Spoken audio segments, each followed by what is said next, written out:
कुछ कहना चाह रहे हैं, जरा सुनाते हैं। 10 मार्च तक परिणाम आएगा। उत्तर प्रदेश की जनता बहुत दिनों से बदलाव का इंतजार कर रही थी।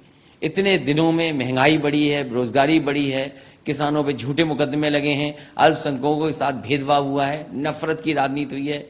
इन्होंने लगातार सरकार में बैठ करके अधिकारियों के माध्यम से लोगों को सताया है, लोगों पे मुकदमे लगे हैं। यहाँ के पंचायत के चुनाव जिस समय देखे थे, उस समय क्या नहीं किया सरकार ने।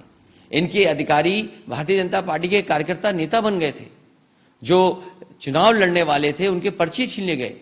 पूरे देश ने देखा कि किस तरीके से गरीब माताओं बहनें जो फॉर्म भरना चाहती थी उनके कपड़े फाड़ दिए गए, साड़ी छीन ली गई।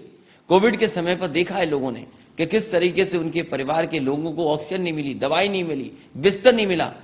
अब भारतीय जनता पार्टी का जाना तय है। इन्हीं तारीखों के लिए जनता इंतजार कर रही थी, किसान इंतजार कर रहा था, व्यापारी इंतजार कर रहा था, नौजवान इंतजार कर रहा था।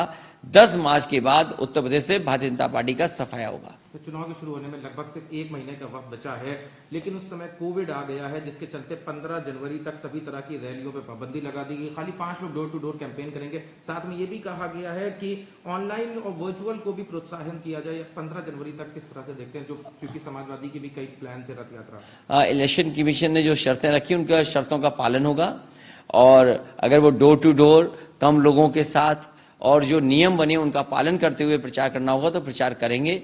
ये इलेक्शन कमीशन को सख्ती सरकार के लिए रखनी चाहिए, क्योंकि सरकार यहां पर मनमानी करेगी।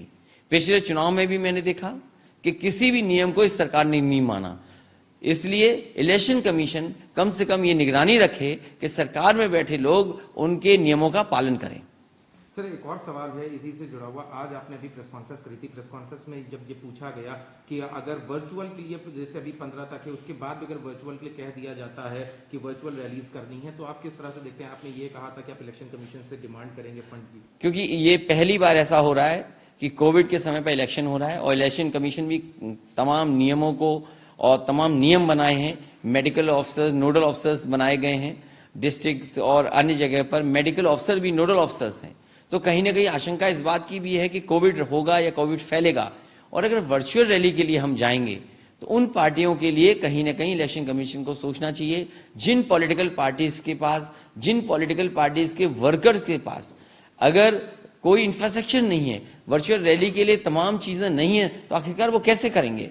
इसलिए कहीं ना कहीं इलेक्शन कमीशन को कुछ तो सहयोग करना चाहिए, चाहे वो चैनल के माध्यम से विपक्ष के लोगों को समय ज्यादा दें, फ्री में समय मिले। ये अगर इलेक्शन कमीशन चिन्हित करता है, निश्चित करता है, तो वर्चुअल रैली या वर्चुअल कार्यक्रम या पॉलिटिकल पार्टीज अपनी बात जनता तक पहुंचाने चाहेंगे तो ये कामयाब रहेंगे। सर, लेकिन ऐसा क्यों किया जाए? क्योंकि वर्चुअल का सहारा अगर बीजेपी भी लेगी, सारी पार्टीज लेगी, तो बाकी लोगों के लिए सॉफ्ट कॉर्नर क्यों उनको फंड की जरूरत पड़ेगी? मैं ये चाहता हूं कि सभी पार्टियों को मौका मिले, और इलेक्शन कमीशन ये कहे कि लोकतंत्र को मजबूत बनाना है तो सभी पॉलिटिकल पार्टीज के लिए बराबर से देखना चाहिए। मतलब बीजेपी पहले से इसमें मजबूत है? बीजेपी के पास पहले से बहुत इंफ्रास्ट्रक्चर है, वो सरकार में है। इलेक्शन बॉन्ड भी सबसे ज्यादा नहीं मिलते हैं। अगर खर्चा करने में सबसे आगे कोई है तो वो भारतीय जनता पार्टी है। इस तरह के इंफ्रास्ट्रक्चर में जो वर्चुअल रैलीज हैं, कार्यक्रम करने में हम लोगों ने तो देखा है कि किस तरीके से एड दिए गए हैं, सरकारी पैसे खर्च किए गए हैं।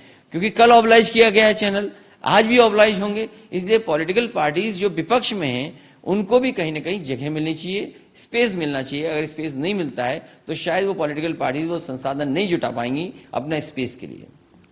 धन्यवाद। तो अखिलेश यादव को आप सुन रहे थे, समाजवादी पार्टी के मुखिया अखिलेश यादव, जो कि कह रहे हैं कि विपक्ष को भी